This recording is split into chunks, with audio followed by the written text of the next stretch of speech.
안녕하세요. 매일 새로운 사연을 전하는 읽어주는 사연 라디오입니다. 구독과 좋아요, 많은 공유 부탁드립니다.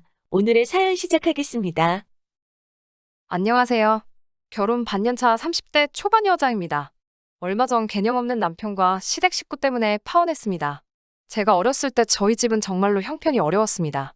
항상 땀에 젖어 고생하시던 아버지와 이른 아침부터 늦은 밤까지 식당 일을 하시던 어머니의 모습이 아직도 눈에 선할 만큼 고생을 많이 하셨어요. 그리고 나중에서야 아버지는 동네 막힌 하수구들을 뚫으며 돈을 벌어오셨다는 사실을 알았네요. 행여 자식들 학교에서 놀림받을까 걱정되어 일부러 먼 동네까지 가서 일하셨다고요. 긴 고생 끝에 본인만의 노하우를 익히신 아버지는 본인의 회사를 세우셨습니다. 사실 아버지가 처음에 일을 시작하실 때만 해도 하수구 청소가 무슨 돈이 되겠냐며 여러 사람들한테 싫은 소리를 많이 들으셔대요. 그러나 다행히도 그 사업이 자리를 잘 잡게 되면서 지금 벌써 20년 넘게 하수구 청소업체를 운영하고 계시고요. 그렇다 보니 이제는 관공서들과의 정기적인 계약도 있고 제법 안정적인 상태입니다. 그러다 보니 지금은 아버지에게 직접 일을 배우고 싶다며 찾아오는 젊은 사람들도 덜어 있더라고요. 그리고 현재 저는 서울 소재의 중견기업 인사팀에서 일하고 있습니다. 사실 공부를 더 해볼까 하는 생각도 있었기에 연애나 결혼에는 딱히 관심이 없었습니다. 그런데 회사 내 선배가 자기 생각해서 소개팅 한 번만 나가달라고 사정을 하더라고요. 그렇게 억지로 나가게 된 소개팅에서 지금의 남편을 만나게 된 거죠. 지금은 은퇴하신 시부모님과 함께 살고 있다는 남편은 호감형 외모에 유쾌한 사람이었어요. 매사 긍정적으로 보고 너무 진지하게 빠지지 않는 남편과 있으면 시간이 어떻게 흘러가는지 모를 만큼 즐거웠어요. 회사 생활로 지친 저에게 활력이 돼주는 사람이었죠. 그래서 남편이 결혼하자고 했을 때도 걱정보다는 앞으로 얼마나 더 즐거울까 기대만 되더라고요. 그런데 지금 생각해보면 제가 얼마나 생각이 짧았던 건지 후회가 됩니다. 결혼 이야기가 본격적으로 진행이 되면서 자연스레 시댁에도 인사를 가게 되었습니다. 전원주택에 살고 계신다던 시부모님이 실제로 거주하시는 곳은 다세대 연립주택이었고 반지하방을 쓰고 있었어요. 제가 당황한 기색을 숨기지 못하자 남편은 별일 아니라는 듯이 여기도 마당이 있으니 전원주택 아니겠어? 라고 말하며 웃어 보이더라고요. 주인 집 마당이기는 하지만 어쨌든 마당이 있고 자연을 느낄 수 있으니 그게 전원주택이랑 다를 게 뭐가 있냐는 논리였어요. 하지만 이미 시부모님이 제가 올 걸 알고 계시는 상황에 집이 말한 것과 다르다고 나갈 수도 없었어요. 어이가 없었지만 따질 새도 없이 시부모님을 만나게 되었네요. 시부모님 두 분 다 다행히 저를 굉장히 반겨주셨어요. 다만 제가 사간 과일 바구니를 보시더니 이런 거 말고 고기를 좀 사오지 그랬냐며 웃으시더라고요. 다음에는 꼭 한우로 사오라면서요. 마음이 편치는 않았지만 저도 그런 자리가 처음이라서 어떻게 해야 할지 모르겠더라고요. 그래서 알겠다고 대답했네요. 그 후에는 본격적인 호구조사가 시작되었습니다. 시모는 저에게 제 부모님이 어디서 뭘 하시는지, 제가 대학은 어딜 나왔는지 그런 걸 물어보셨어요. 저는 늘 그렇듯 그냥 작은 사업을 하신다고 말했지만 사업을 하신다는 말에 무슨 일을 하는 건지 계속해서 꼬치꼬치 캐물으시더라고요. 그래서 제가 하수구 청소를 주로 하신다니까. 어머머, 아버지가 똥 푸는 일을 하냐면서 막 웃으시는 거예요. 저도 그때는 순간 화가 나서 표정 관리를 못했어요. 제 표정을 눈치챈 시모가 대번에 저한테 너는 뭐 별것도 아닌 걸로 예민하다면서 남편을 보며 예민한 애 비비 맞추느라 아들이 고생이 많겠다며 또 웃으시는 거예요. 남편도 덩달아서 그래서 자기가 살이 빠진다면서 저를 놀리는 게 아니겠어요. 그나마 다행히 시부가 적당히 하라면서 힘든 일 하시면 참 고생이 많으시겠네 라고 수습 아닌 수습을 하시더라고요. 결국 밥이 어디로 들어가는지도 모르게 먹고 집에서 나왔습니다. 그리고 남편과 둘이 인근 카페에 갔습니다. 도통 짜증이 가시질 않아서 죽겠는데 남편은 그것도 모르고 저한테 오늘 어땠냐며 묻더라고요. 제가 일단 왜 전원주택이라고 했냐고 묻자 남편이 아까 말했잖아라며 얼버무리려고 하더라고요. 마당에 나무 있고 꽃 있고 자연이 있으니까 전원주택이랑 다를 게 뭐냐면서요. 제가 정말 그렇게 생각하냐고 묻자 자긴 정말 그런 뜻으로 말한 거지 속이려고 한 건 아니라면서 믿어달라고 하더라고요. 절로 한숨이 나오더라고요. 사실 저희 집도 어려운 시절에는 반지하에 살았기 때문에 반지하에 살고 있다는 사실 자체가 문제가 되는 건 아니었어요. 그래서 일단 알겠다고 했네요. 그리고 남편에게 나에 대해서 농담하는 건 괜찮지만 우리 부모님 직업을 비하하거나 하는 건 아무리 장난이더라도 하지 않았으면 좋겠다고 단호하게 말했습니다. 그러자 남편은 시모가 원래 성격이 진지하지 못하다면서 저더러 좀 이해하고 받아달라고 하더라고요. 하지만 제가 그때 좀 더 칼같이 선을 그었어야 했어요. 그 이후로 사실 결혼 준비를 하면서 조금씩 어긋나더라고요. 몇 번이고 이건 아닌데 하는 순간이 있기야 했지만 이미 직장에는 소개해준 선배 덕분에 제가 결혼한다고 소문이 파다한 상황이었고 저 또한 그런 소문을 무시할 만큼 성격이 강하지 못했기에 파혼은 생각지도 못했네요. 상견례에서 있었던 일입니다. 회사 근처에 있는 이름난 중식당을 예약했었어요. 약속 시간에서 15분이 지나 도착한 시부모님은 저희 부모님에게 늦어서 죄송하다는 말씀조차 안 하시더라고요. 기껏 하신다는 말씀이 식당이냐고 찾기도 어려운 데 있다면서 저더러 다음에는 1층에 찾기 쉬운 곳으로 고르라고 핀잔을 주시더라고요. 그리고 이윽고 음식이 나오기 시작했어요. 코스 요리에 짜장면은 없었는데 시모가 워낙 좋아한다고 해서 특별히 짜장면도 같이 나오게 해드렸거든요. 짜장면이 나오자마자 시모가 대뜸 저희 아버지에게 사돈은 맨날 똥을 퍼대시니 이런 똥같이 생긴 음식들은 쳐다도 보기 싫지 않습니까? 하고 묻는 거예요. 그러면서 혼자 뭐가 그렇게 웃긴지 박장대소를 하더라고요. 저랑 저희 부모님은 순간 이게 무슨 소린가 벙쪄서 황당한 얼굴로 그런 시모를 쳐다봤고요. 시부는 시모한테 또 저런다며 한 소리 하기는 했지만 말리지는 못했고 남편 역시 저희 아버지에게 원체 저희 어머니가 장난이 심하시다며 이해해달라고 가볍게 이야기하더라고요. 괜히 이런 기분 나쁜 농담을 하려고 일부러 짜장면을 시키셨다는 생각도 들더라고요. 저희 부모님은 음식하고는 상관없지요라고 하시며 최대한 의연한 모습을 보이셨지만 저 때문에 이런 수모를 겪으시는 것 같아서 제가 정말 눈물이 다 나더라고요. 제 눈물을 보시더니 시모는 저를 보면 너는 참 성격이 별나다. 그게 뭐라고 이렇게 유난이니? 너네 부모님이 키우느라 고생했겠어라고 말씀하시더라고요. 결국 서로 불편한 식사만 하고 별 이야기도 나누지 못한 채 흐지부지 상견례가 끝났습니다. 그날 저녁 당연히 저희 부모님은 저에게 결혼은 다시 한번 생각해보라고 하셨죠.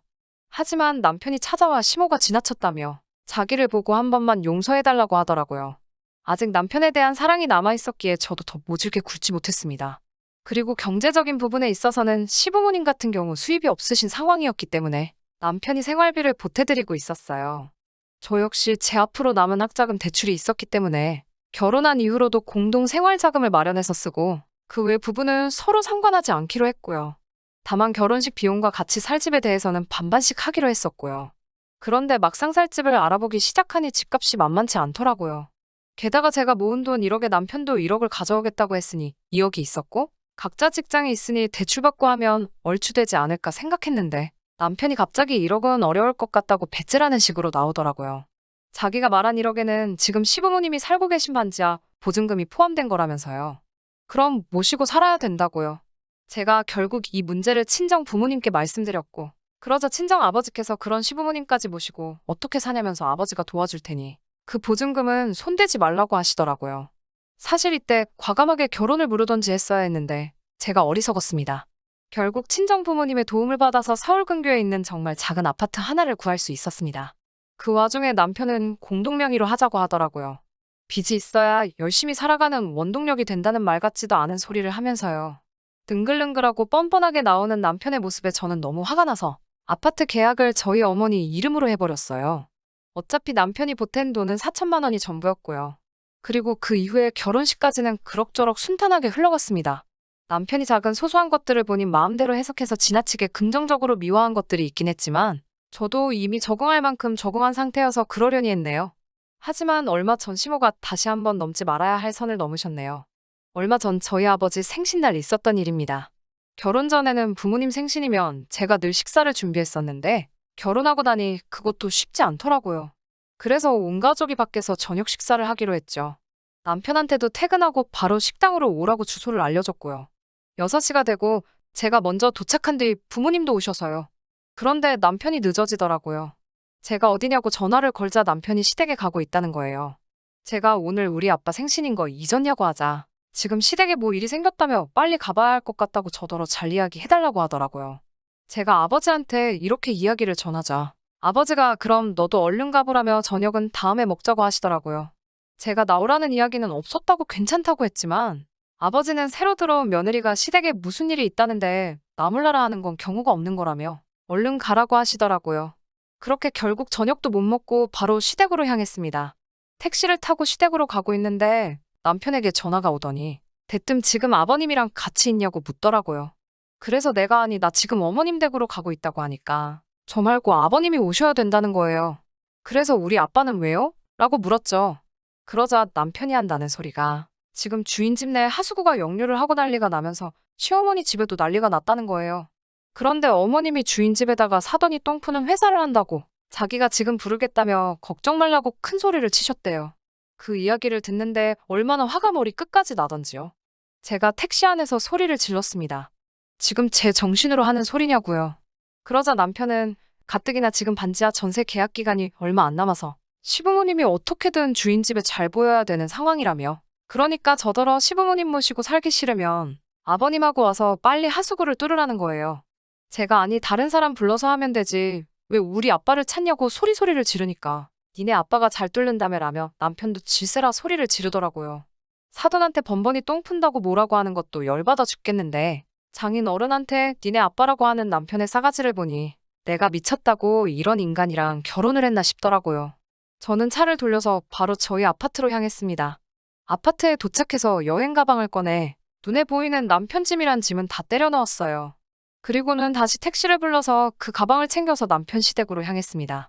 도착하니까 시어머니는 저한테 가족끼리 돕고 사는 거지, 똥 푸는 기술은 아껴서 남한테 쓰는 거냐며 비아냥거리더라고요. 남편도 장인어른을 다시 봤다는 개소리를 하더라고요. 저는 하수구 역류로 똥물이 가득한 시어머님 댁에다 남편 여행 가방을 내동댕이 쳐버렸어요. 그리고는 남편에게 이제 집에 들어오지 말라고 너 같은 자식이랑 안 산다고 소리를 질렀습니다. 남편과 시부모님은 물론 작업하던 사람까지 눈이 동그래져서 저를 쳐다보더라고요. 남편은 저한테 뭔 소리냐며 나가서 얘기하자고 하더라고요. 제가 어차피 너 아파트 계약할 때 꼴랑 4천만 원 보탠 게 다지 않냐면서 그거 내가 내일 당장 돌려줄 테니까 그거 먹고 떨어지라고 소리를 질렀습니다. 그리고는 현관문을 나서는데 시무랑 남편이 쫓아나와서는 제 뒤통수에다 대고 똥포한테 똥 푼다고 한 게 잘못이냐 아니면 니네 아빠를 니네 아빠라고 해서 잘못이냐며 자기들이 무슨 틀린 말을 한 거냐고 저보고 속이 좁다며 어이가 없다고 큰 소리를 치더라고요. 순간 뺨이라도 한 대 쳐버릴까 생각이 들더라고요. 그때 제 눈에 임시로 양동이로 퍼놓은 똥물이 보이대요. 저는 그 양동이를 들어서 그 모자에게 쏟아버렸습니다. 시모는 어프어프거리면서 비명을 지르고 남편은 저를 한 대 치기라도 할 듯이 손을 들어 올리더라고요. 저는 아직 제 손에 들려있던 그 양동이로 남편 머리통을 갈겨버렸습니다. 두 모자가 저를 미친 여자 보듯 쳐다보면서 서로에게 괜찮냐고 연신 물어대는 꼴을 보니 우습기만 하더라고요. 저를 고소하겠다고 고래고래 소리를 치기에 고소할 테면 하라고 했습니다. 그럼 나도 너 그 4천만 원 안 주면 그만이라고요. 사실 4천만 원도 현금으로 받았기 때문에 솔직히 받은 적 없다고 배째라 하면 그만이니깐요. 그리고 일주일이 지났을 무렵 회사 선배가 저에게 혹시 무슨 일 있냐며 저를 떠보더라고요. 저는 더 이상 회사 사람들 눈치를 보기도 싫었고요. 그래서 그동안 있었던 일을 다 말해주면서 더 이상 그 남자랑 살고 싶지 않으니까 선배도 제 이야기 그쪽에 전달하지 않았으면 좋겠다고 말했습니다. 혼인신고도 하지 않았었기에 따로 이혼 절차 밟을 것도 없었고요. 얼마 뒤에 우연히 듣게 된 바로는 결국 반지하 재계약은 못했다고 하더라고요. 자꾸 반복되는 하수구 역류 때문에 주인집이 대대적으로 공사를 하기로 했대요.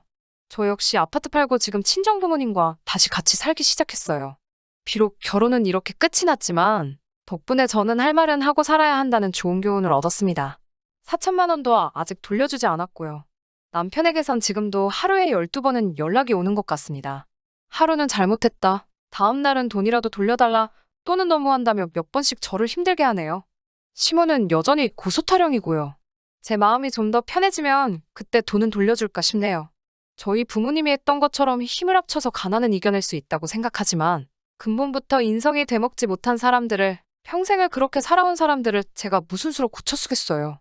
저한테 꼬리표 하나는 남겠지만 후회가 남지 않는 선택이라고 생각합니다. 긴 이야기 들어주셔서 감사합니다. 오늘의 사연은 여기까지입니다. 구독과 좋아요, 알람 설정해주시면 앞으로 더 좋은 사연으로 찾아오겠습니다. 감사합니다.